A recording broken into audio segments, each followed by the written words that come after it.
नमस्कार, माझं नाव प्रफुल्ल ज्ञानेश्वर वाघमारे. प्रॉपर इथलाच आहे बट राहतो हैदराबादला. आमचे युवक जुळून आले की आम्ही काही कारणास्तव तिकडे आलो होतो, त्यामुळे आम्हाला प्रगट दिनला इथं यायची आम्हाला संधी मिळाली. माझी पूर्ण फॅमिली आहे. काय नेमकी भावना आहे आज? आज नेमकं म्हणजे सांगायचं झालं तर हा काही फर्स्ट टाइम नाही आहे खरं तर आमच्या प्रगट दिनासाठी, बट बऱ्याच वर्षी आम्ही इथं येऊन गेलो आहे. पण आज म्हणजे खरं तर सांगायचं झालं तर बाकी ठिकाणी आम्ही बरेचसे देवस्थान फिरलो आहे, पण इथं आल्यानंतर जे मला प्रसन्नता मिळते ते कुठंच नाही आहे. मी तर म्हणतो अख्ख्या जगात आम्ही कुठे गेलो तरी इथं आल्यानंतर जे आम्हाला जी प्रसन्नता मिळते ते कुठंच मिळू शकत नाही. आणि इथली स्वच्छता सगळ्यात जास्त आम्ही जर कुठल्या गोष्टीला जर इथं सराहना करतो स्वच्छता, कारण संस्थांची जी स्वच्छता आहे ती जगात कुठेच पाहायला मिळत नाही. प्रजांना चरणी काय मागणी मागितलं? मागणी मी सांगू शकत नाही, ते तर बस माझ्या मनात आहे. बट मी मनातून अशी इच्छा व्यक्त करतो की ती, आणि मला खात्री आहे की 100% मागणं पूर्ण होईलच, कारण की आमची तेवढी आस्था आहे देवावरती. मी मिर्झापूर बार्शीटाकळी येथून पायवारीसाठी आलेली आहे.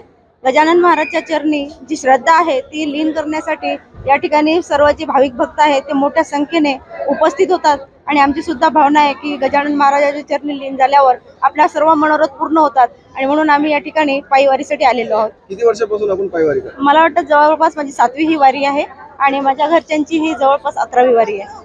आमचे सर्व कुटुंबियासह आम्ही सगळेजण इथे आस्थेने येतो.